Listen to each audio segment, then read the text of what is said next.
Hello, fellow viewers. You clicked on this video to learn the basics of Forsaken. Well, I am here to teach you just that. Also, consider subscribing. It means a lot. Let's move on to the video now. The first thing I will teach you is stamina.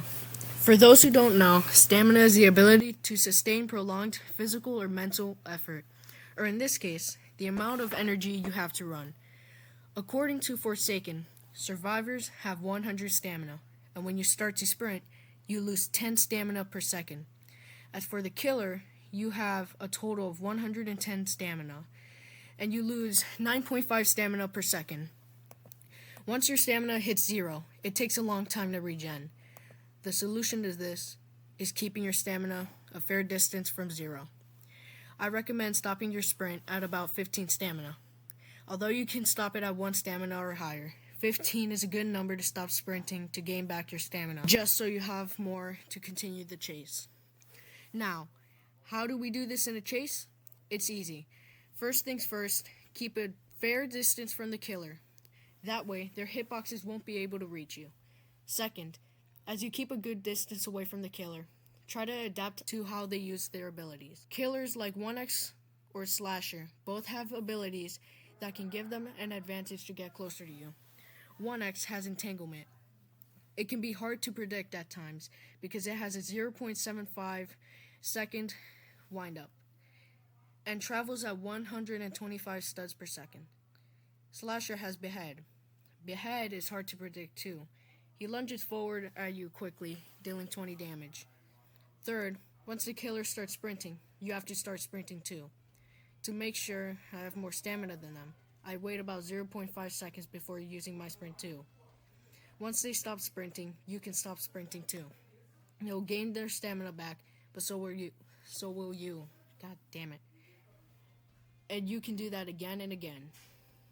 Again, always make sure your stamina never hits 0. Try not to run in a straight line.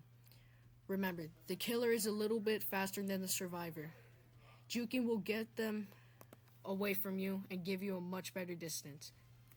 How do you juke, you ask? Well, I'll tell you now. Brayden, go back in your bed. Juking is really important in a chase, especially when you're low. There are different types of jukes, and I'll teach you the ones I know.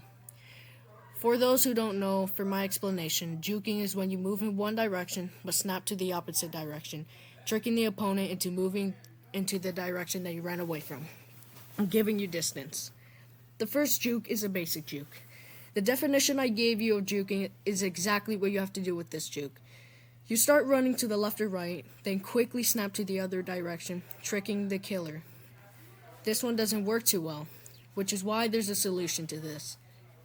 Do exactly as stated, run to the left or right, then snap to the opposite direction. But sometimes the killer will suspect that juke at most times. So that way you can trick them and snap back to their original direction you were heading in before juking them. This helps you a lot and lets you gain more distance. Another one I use most of the time is when you're running straight forward and you move back, do a spin, and continue running where you were running to. This works most of the time in chases, making the killer move back a bit. This juke is pretty helpful and helps you get away from the killer. But the final and most effective juke is the 360 juke. This juke is used a lot in Dead by Daylight, and it's exactly what it seems. You swiftly spin around the killer and run off. This can probably get you hit, but it works a lot, and it is really effective. Now, you know a bit of juking and stamina managing. What can we do though?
voices and how the crowd is moving.